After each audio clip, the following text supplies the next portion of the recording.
नमस्कार, स्वागत है आपका हमारे चैनल मिस्टर घोस्ट पर।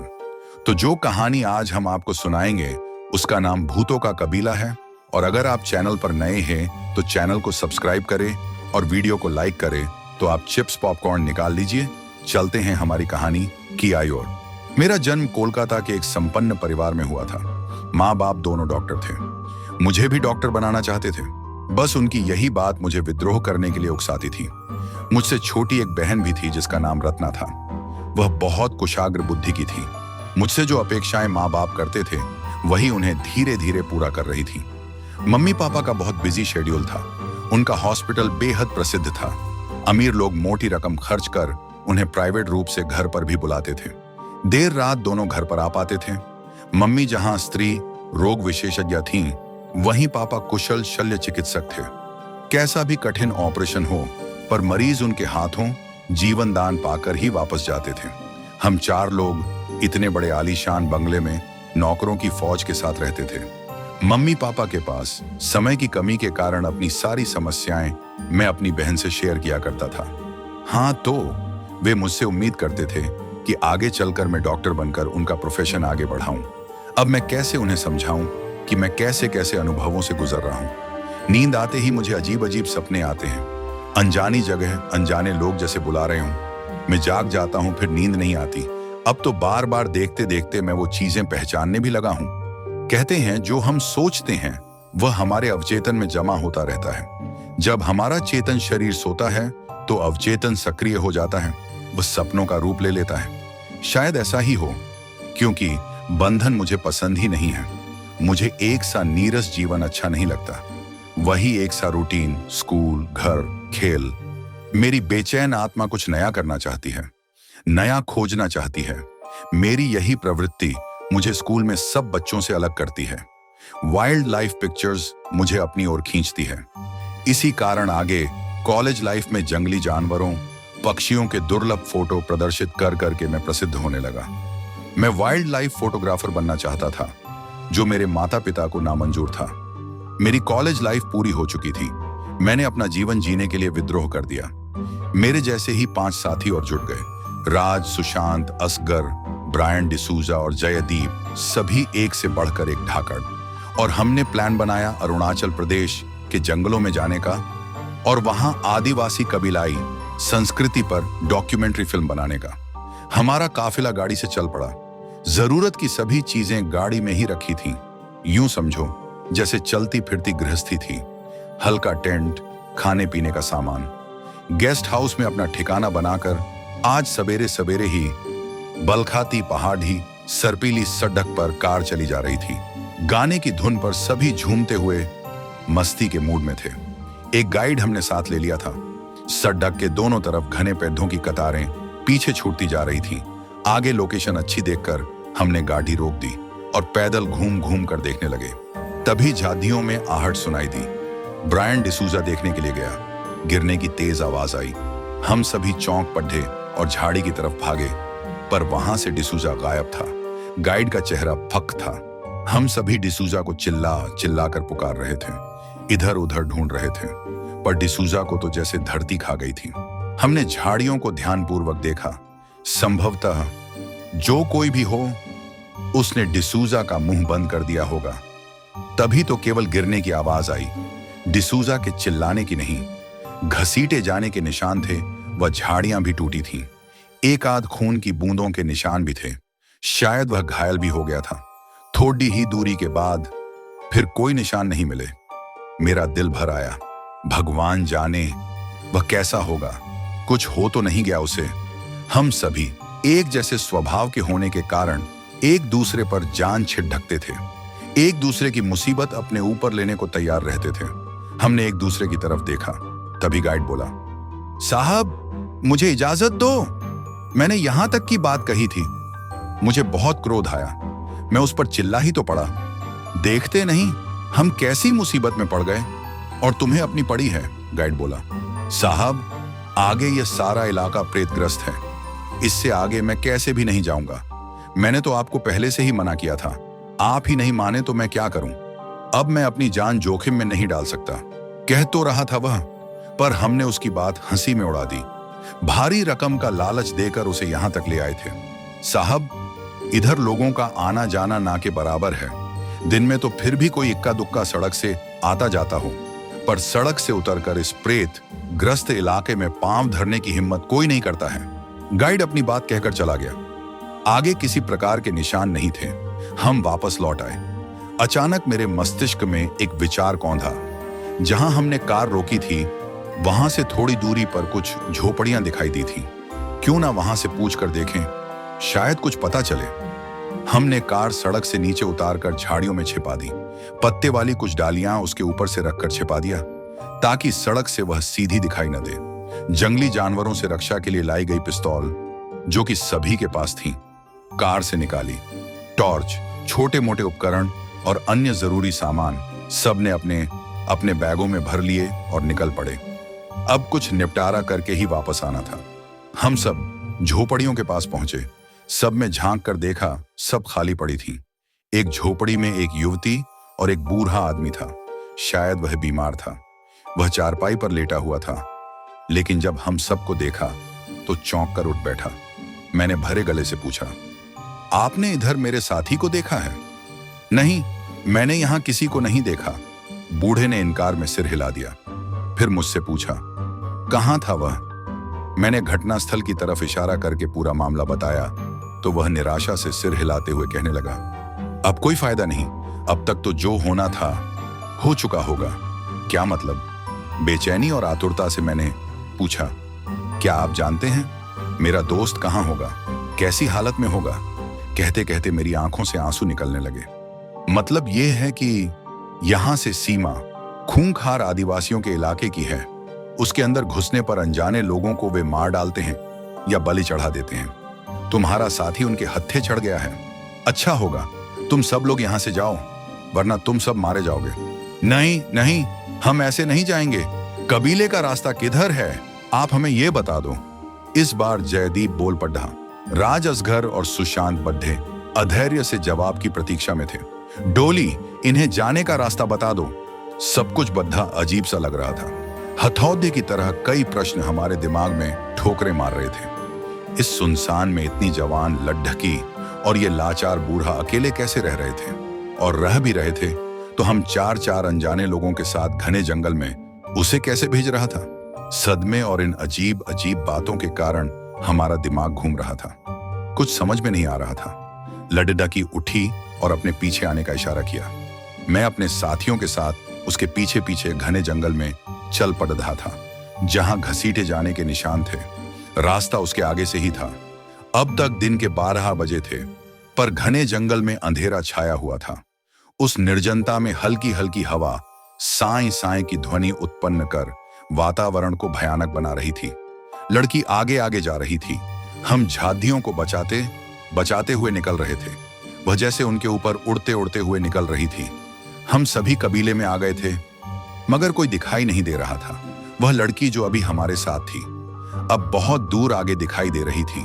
मिट्टी, बांस, पत्थर से झोंपड़ियों की तरह कबीले के घर बने थे। असगर अचानक चिल्ला, पद्धा, देखो, वो देखो डिसूजा। डिसूजा एक पेड़ पर से धड़ाम से हम सबके सामने जमीन पर आकर गिरा, जैसे उसे किसी ने फेंका हो। हम सब उसकी तरफ झुके, उसे पुकारने लगे। उसका चेहरा, शरीर बुरी तरह नूचा हुआ था। खून से सना वह बेहद डरावना लग रहा था। जैसे ही हमने उसे देखना चाहा, वह जिंदा भी है या नहीं, कि हमारे शरीर में जैसे करंट दौड़ गया। वो लड़की जो अभी इतनी दूर थी, वह पीछे खटीली खून जमा देने वाले ठंडे स्वर में कह रही थी, मत छुओ उसे, नहीं तो मार दिए जाओगे। हे भगवान, ये क्या चक्कर था? यह क्या हो रहा था? इतनी ज्यादा दूर लड़की एकदम पीछे कैसे आ गई? मैंने डिसूजा के सीने पर हाथ रखकर देखा। उसकी धड़कनें थम चुकी थीं। वह मर चुका था और सामने उसकी लाश पड्ढी हुई थी। मैं जोर से रो पड़ा, तुम माने नहीं, अब मरोगे तुम सब। मैंने उसे मुद्दा कर देखा तो वह अब यहां से गायब हो गई थी। अब राज, सुशांत, जयदीप सब एक सुर में चीखे, भागो यहां से। खून जमा देने वाले नजारे देखकर जैसे ही हम वापस भागने के लिए मुद्दे, सामने रास्ता रोके डिसूजा खड़ा था। उसकी आंखें पत्थर जैसी चमक रही थीं। चेहरा बहुत डरावना लग रहा था। उसके साथ साथ उसकी ही तरह नूचे शरीर और चेहरे वाले, पत्थर जैसी आंखों वाले बहुत से लोग खड़े थे। सामने का रास्ता बंद देखकर हम फिर कबीले की तरफ भागे। तब तक डिसूजा ने जयदीप को अपनी गिरफ्त में ले लिया था। हम चारों लोगों ने जयदीप को अपनी तरफ खींचा, मगर वह टस से मस नहीं हो रहा था। एक एक पल भारी था। जयदीप की गर्दन पर डिसूजा का शिकंजा कसता जा रहा था। उन भयानक चेहरे वालों का घेरा भी पास आता जा रहा था। दिमाग काम नहीं कर रहा था। अचानक मुझे पिस्तौल की याद आई। मैंने फुर्ती से अपनी पिस्तौल निकाली और फायर कर दिया। डिसूजा पर उसका कोई असर नहीं हुआ, मगर उसकी पकड़ थोड़ी ढीली पड़ी। उसका फायदा उठाकर हम चारों ने मिलकर जयदीप को खींच लिया। डिसूजा को पूरी ताकत से धक्का मारकर गिराया और भाग खड़े हुए। पर जयदीप उतनी तेजी से नहीं भाग रहा था, क्योंकि वह घायल हो गया था। पीछे पीछे वह पूरा दल दौड़ा चला आ रहा था। हमने जयदीप की बांह पकड़ रखी थी, लगभग उसे घसीटते हुए ही भागे जा रहे थे। तभी एकाएक ठोकर लगने से जयदीप गिरा और उससे हमारा हाथ छूट गया। तब तक उन्होंने जयदीप को अपने शिकंजे में ले लिया। जयदीप चिल्लाकर हमसे बोला, तुम लोग भाग जाओ, मुझे छोड़ दो, नहीं तो ये तुम्हें भी मार डालेंगे। बद्दा खौफनाक मंजर था। मौत सिर पर नाच रही थी। डर के मारे दिल इतनी जोर जोर से धड़धक रहा था कि लगता था अब हलक के बाहर ही आ जाएगा। हम जी जान लगाकर भाग रहे थे। जयदीप गला फाड़ फाड़ कर चिल्ला रहा था। उन प्रेतों ने उसे चीर फाड़ कर मार डाला। हाय मेरा दोस्त! मेरी आंखें आंसुओं से भर गईं। बस यही पल मुझ पर भारी पड़ डट गया। राज चीखा, क्या करते हो? जल्दी भागो! तब तक मेरी पीठ पर दबाव पड़ा। देर हो चुकी थी। दो प्रेत मेरी पीठ पर धक्का मारकर सवार हो चुके थे और मैं औंधे मुंह गिरा। ऐसा लगा कि अब मेरी सांस टूट जाएगी। मेरा दम घुटने लगा था। मैं बिल्कुल भी हिल नहीं पा रहा था। मेरा चेहरा लाल पडडिडच गया था। आंखें बाहर को निकली पडडिडच रही थीं। मैंने अपने जीने की उम्मीद छोड़ डच दी थी। अब जयदीप की तरह मैं अपने दोस्तों से कह रहा था, तुम लोग भाग जाओ, लगता है अब मेरा समय आ गया। लेकिन वह तीनों लोग वापस आ गए और वे मौत के उस मुकाम पर जहां करो या मरो वाले हालात हो जाते हैं। हांफते हुए बोले, नहीं दोस्त, हम दो दोस्त खो चुके हैं। अब नहीं, अब जो भी होना होगा एक साथ ही हो जाएगा। ऐसा कहते कहते वे उन दोनों से भिड़ गए। पूरी ताकत लगाकर तीनों ने उन्हें धक्का दिया। उनके हटते ही मुझे मौका मिल गया। मैं फुर्ती से उठा। हम चारों लोग उन्हें धकियाते लड़ते किसी न किसी प्रकार छूटकर बकटूट भाग निकले। सामने कबीले वालों के घर दिखाई दे रहे थे। उसी एक घर में हम लोग घुस गए और हमने झट से कुंडी बंद कर ली। दरवाजे पर वो लोग धक्का मार रहे थे। हम कमरे में आ गए। तभी ऐसा लगा जैसे हमारा पैर किसी पटले पर पड़ा। वह हट गया। हम नीचे गहराई में गिरते चले गए और किसी कठोर सतह पर टकराकर हमारी चेतना लुप्त होती चली गई। पता नहीं कितना समय ऐसे ही बीत गया होगा। शायद सवेरा हो गया था। हम जिस जगह पडीडीडे हुए थे वह कमरा जैसा लगता था, मगर कमरा नहीं था। पत्थर की चारों तरफ दीवारें थीं। ऐसा लगता था जैसे किसी गुफा को काट छांट कर कमरे का रूप दे दिया गया हो। हमने कमरे से निकलकर टटोल टटोल कर चलना शुरू किया तो हमें आभास हुआ कि हम किसी गुफा में चल रहे हैं। काफी देर चलने के बाद आगे रास्ता बंद था। एक कोने से थोड़ी सी रोशनी छन कर आ रही थी। हमने जाकर देखा तो एक बड़ी सी शिला बाहर से ढंकी हुई थी। हम चारों ने मिलकर उसको हटाना चाहा तो वह बहुत हल्की सी हिली। तो हमारे मन में रोशनी की उम्मीद जागी। अब हमने धीरे धीरे उसको हिलाना शुरू किया तो वह थोड़ी थोड़ी खिसकने लगी। थोड़ी सी जगह बनते ही हम एक एक करके बाहर निकल आए। बाहर जंगल था। हम जैसे ही बाहर निकले हमें अजीबो गरीब और डरावनी आवाजें सुनाई देनी शुरू हो गईं। ऐसा लगता था कि जैसे सैकड़ों भेदिए मिलकर गुर्रा रहे हों। शायद वे प्रेत हमारे चारों तरफ मंडरा रहे थे। डर के कारण हमारे चेहरे सफेद पड्डे थे। मौत हमारे आसपास ही मंडरा रही थी। हम आंखें बंद किए भगवान का नाम जपने में लगे हुए थे। कोई हलचल नहीं हुई तो हमने आंखें खोलकर देखा। हमें बहुत आश्चर्य हुआ कि वे पास क्यों नहीं आ रहे थे। जरूर इसका कोई कारण था और इसका भी जवाब मिल गया। पत्थरों के बीच खुला थोड़ा सा मैदान था और उसमें एक विशालकाय मूर्ति लगी थी। शायद कबीले वालों की कुल देवता की मूर्ति थी। उसके 6 हाथों में विभिन्न प्रकार के हथियार थे। त्रिशूल, तलवार, कटार, गदा, इसी प्रकार के और हथियार थे। वह हम सब लोगों ने एक एक करके ले लिए। अब हमारी समझ में आ रहा था कि किस वजह से वे प्रेत पास नहीं आ पा रहे थे और हमारी जान अभी तक बची हुई थी। वे कबीले वालों के कुल देवता की शक्तियों के डर से पास नहीं भटकते। बड़ी हिम्मत करके हम चारों लोग अपने हाथों में एक एक हथियार थामे हुए आगे बढ़े तो वे पीछे हटने लगे। अब हमें अपने बचने का भरोसा हो गया था। हमने एक दूसरे से कहा, चलो आगे बढ़ो, ये पीछे से वार कर सकते हैं, इसीलिए इन दैवीय चमत्कारी हथियारों को चारों तरफ घुमाते हुए चलो। अब हमने जंगल से बाहर की राह तय करनी शुरू की। पीछे उन प्रेतों की पूरी टोली लगी चली आ रही थी। अब हम बहुत संभल संभल कर जा रहे थे। डर के कारण हाल खराब था, मगर जरा सा चूके तो मौत थी। हम रास्ता भूल गए। आखिरकार हमें वह सड़क दिख गई। अब उस पर हम लोग चलने लगे। सड़क सड़क चलते चलते वे हमें अब भी दिखाई दे रहे थे। हमने पीछे मुड़ कर देखा, अभी भी वे वापस नहीं गए थे, मगर सड़क पर नहीं आ रहे थे। पता नहीं क्या बात थी। चलते चलते हम उसी जगह पर पहुंच गए जहां हमने कार खड्डी की थी। हमारे मन में इतनी दहशत बैठ चुकी थी कि अपनी कार भी निकालने में हमें डर लग रहा था। कार लाकर हमने सड़क पर खड्डी की, क्योंकि हमें मालूम हो गया था कि यह सड़क सुरक्षित है। झोपड़ी में हम उसी बूढ़े के पास गए। बूढ़ा जैसे हम लोगों की ही राह देख रहा था। हमें देखते ही आश्चर्य से बोला, तुम लोग बच कैसे गए? क्या मतलब है आपका? आप क्या जानते हैं इनके बारे में? हमें बताएं। हम सबकी निगाहें बुढ़े पर थीं। बुढ़े ने बताना शुरू किया, पहले यह सब नहीं होता था। यहाँ के कबीले वाले खुशहाल जीवन व्यतीत कर रहे थे। यहाँ जो भी आता था वे उसकी आवभगत के साथ उनका पूरा ध्यान रखते थे। कबीले वाले पूरे जंगल को अपना घर मानते थे। यहाँ कोई आकर पेड़ पौधों से छेड़छाड़ करे, ये उन्हें बिल्कुल भी पसंद नहीं था, क्योंकि जंगल होने के कारण यहाँ जड़ी बूटियां प्रचुर मात्रा में मिलती थीं। उस बूढ़े ने अपनी बात जारी रखी, मैं तुम्हें सब बताता हूँ, मगर तुम लोगों का हाल बहुत खराब है। बेटी, इनको वह जड़ी बूटी वाला रस पिलाओ। वह लड़की हरी चाय की तरह पेय पदार्थ ले आई। सचमुच पीते ही सारी थकावट, दर्द काफूर हो गया था। अब हम अपने आप को एकदम तरोताजा महसूस कर रहे थे। हमें स्वस्थ देखकर बूढ़े ने अपनी बात शुरू की। कबीले का मुखिया अपने उसूलों का पक्का था। अपने कबीले के हर परिवार का बहुत ख्याल रखता था। उसकी लड़की, लड़का और पत्नी खुशहाल जीवन जी रहे थे। जड़ी बूटियां, शहद और मोम, ये सारी चीजें जंगल से ले जाकर कबीले वाले बेच आते थे और उसमें से निश्चित हिस्सा मुखिया को देते थे।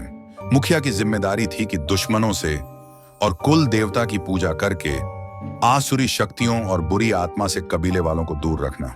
उस बूढ़े की आंखें अंतरिक्ष में टकटकी लगाए उस कबीले के सुखी और व्यवस्थित जीवन की झांकियां देखने लगी।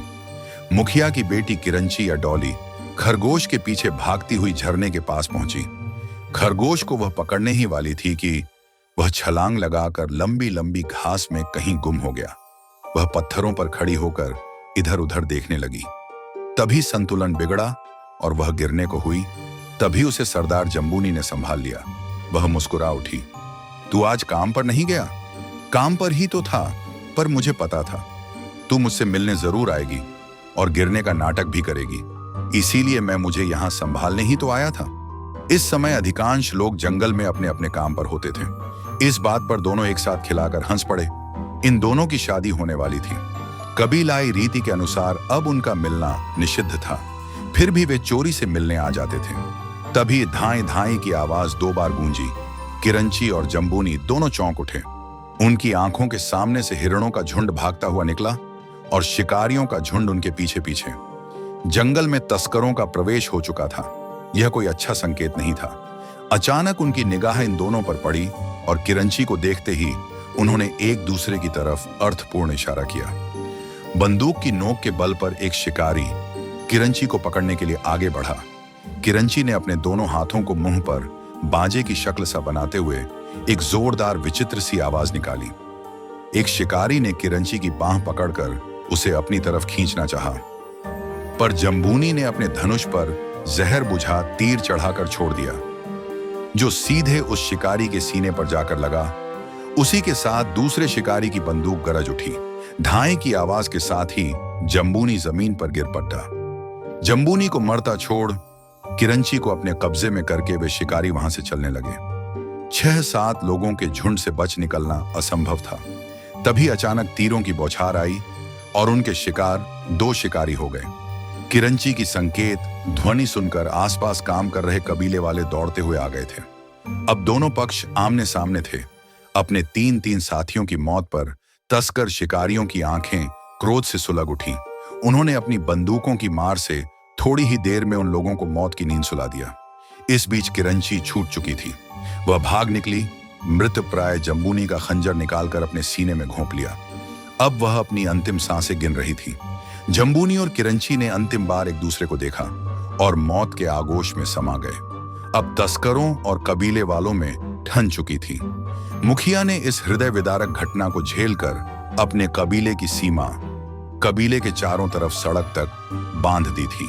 अनेकों तांत्रिक अनुष्ठानों से पूरित भस्म से उन्होंने जो सीमा बांधी थी, उसका उल्लंघन करने वालों की मौत निश्चित थी।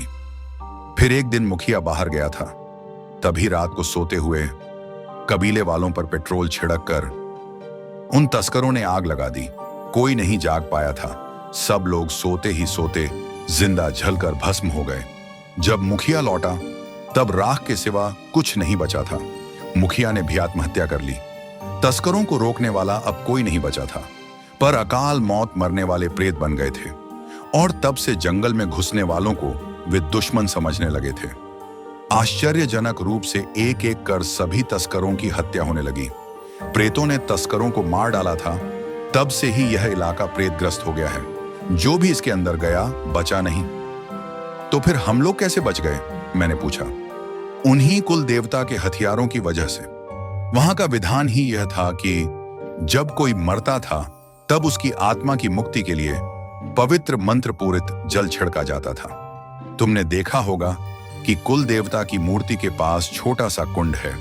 अगर तुम सब लोग वो मंत्र पूरित पवित्र जल सब जगह छिड़क दो तो उन सब आत्माओं को मुक्ति मिल जाएगी। ये सब काम तुम्हारे ही हाथों से होना लिखा है। तभी विधाता ने तुम्हें कुल देवता के पूजा स्थल तक पहुंचाया था। अब फिर से एक भयानक कार्य को संपन्न करना था। पर एकाएक मेरी आंखें फिर से भर आईं। मेरे दोस्त जयदीप और डिसूजा, ये भी तो भटकते रहेंगे। अपने दोस्तों का प्यार फिर से हमें वहां ले गया। बेहद सावधानी से हम फिर जंगल में घुसे। वही हाहाकारी भयानक आवाजें हमें घेर कर चल रही थी। इतनी ऊंची मूर्ति के दाहिनी तरफ छोटा सा कुंड था जो हमने उस वक्त डर के कारण नहीं देख पाया था। हमने सबने पानी की बोतलों में वह पानी भर लिया। मूर्ति के हथियार यथास्थान लगा दिए थे। हम चारों लोगों ने पानी लेकर चारों तरफ छिड़कना शुरू कर दिया था। कई आग के गोले उठे और ऊपर चले गए। हमने फिर से बोतलें भर ली और बूढ़े के बताए अनुसार सीमा के अंदर सभी जगह वह पानी छिड़क डाला। शायद कोई प्रेत आत्मा अब नहीं बची थी। चमत्कार जैसा हुआ। जो रूप कबीले का था वह पलक झपकते ही गायब हो गया था। कुल देवता के पूजा घर, जिसमें हम सब लोग जान बचाने के लिए गुस्से थे, के अलावा कुछ भी नहीं था। जंगल में जो मनहूस डरावना अंधेरा माहौल था, अब उसकी जगह पत्तों से छन कर आती धूप में खूबसूरत प्राकृतिक दृश्य मनमोहक लग रहे थे। जाने पहचाने लग रहे थे, पर याद नहीं आ रहा था कहां देखे थे। तभी दिमाग में जैसे बिजली कौंधी। ये तो वही दृश्य हैं जिन्हें मैं सपनों में देखा करता था। कुछ धीमी धीमी आवाज में बता रही थी, हम ही तो हैं किरंची और मुखिया। हम कुल देवता की पूजा करने वाले बुरी आत्मा कैसे बन सकते थे? मैं मुखिया होकर कैसे जन्मों जन्मों तक अपने कबीले वालों को प्रेत बनकर यातना भुगतने देता? मैं तुम्हारी प्रतीक्षा कर रहा था, इसीलिए यहां रह रहा था। मैं अपनी बेटी को जान से भी ज्यादा चाहता था, तो आत्मा बनकर भी वह मेरे साथ रहकर अपने भाई, मां और जम्बूनी की मुक्ति के लिए इंतजार कर रही थी। आवाज अत्यंत धीमी होने पर भी बिल्कुल साफ सुनाई दे रही थी। अब यह पानी हमारे ऊपर भी छिड़क दो। हमने उनके ऊपर और आसपास सब जगह पर वह पानी छिड़क दिया। आग के 2 शोले उठकर ऊपर चले गए। अब वहां का दृश्य भी बदल चुका था। यह भी मैं सपने में देख चुका था। भारी मन से हम सभी वापस कोलकाता लौट आए। मेरी वजह से मेरे 2 दोस्त मौत के मुंह में समा गए। मुझे हर पल यह गम खाए जा रहा है। पर आप ही बताएं, मेरा क्या कसूर है? अब मुझे वे सपने नहीं आते। वाइल्ड लाइफ फोटोग्राफी से मुझे नफरत हो गई है। डॉक्टरी की पढ़ाई पूरी कर अब मैंने मानव सेवा का प्रण किया है माँ बाप का हॉस्पिटल आगे चलकर मैं संभाल लूंगा और रोगियों की सेवा करके शायद मैं अपने आप को कुछ सुकून पहुंचा सकूं। दोस्तों, ये कहानी यहीं खत्म होती है। तो आपको कहानी कैसी लगी कमेंट में बताएं, और अगर आपके साथ कोई ऐसी घटना घटी है तो हमसे शेयर करें और चैनल को सब्सक्राइब करें और वीडियो को लाइक करें।